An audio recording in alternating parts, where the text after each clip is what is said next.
বাংলাদেশের তো আপনি যখন আমাদের যিনি প্রাক্তন প্রধানমন্ত্রী শেখ হাসিনা জবের থেকে উনি ওখান থেকে চলে এসছেন এবং যেভাবে ওনাকে ওখান থেকে বাধ্য হয়ে ওনাকে যে বাংলাদেশ ত্যাগ করতে হলো আমরা সবাই জানি। তারপর থেকে আমরা জানি যে এখানে কি হতে যাচ্ছে।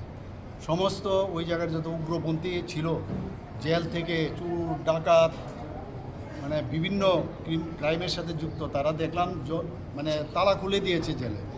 তো এক্সপেক্টই করা যেতে পারে যে কী অবস্থা। এবং যেহেতু এটা একটা ইন্টারন্যাশনাল বিষয়, এই বিষয়ে এখান থেকে আমাদের সবসময় আমাদের যা নিয়ম সেই অনুযায়ী সব রিপোর্ট আমরা দিল্লিতে আমরা জানিয়েছি এবং যে কোনো পরিস্থিতিতে আমরা কিন্তু তৈরি আছি, এতটুকু আমি বলতে পারি। কিছুদিন আগেও এখানে আমরা যে প্রোগ্রাম করেছিলাম, এখানে আর্মির এখন যে ওনারাও ছিলেন সেখানে, তো আমাদের তরফ থেকে আমরা বর্ডার এবং আমাদের নিরাপত্তার দিক দিয়ে আমরা সেটা আমরা অত্যন্ত শক্তিশালী এবং যা করার আমাদের মাননীয় প্রধানমন্ত্রী যে আছেন সেখান থেকে ওনার নেতৃত্বে আমাদের যে ক্যাবিনেট আছে সেন্ট্রালে, ওনার নিশ্চয়ই এই বিষয়গুলো অবগত আছে এবং যা করার তাই করবে, সময়ে কথা বলবে।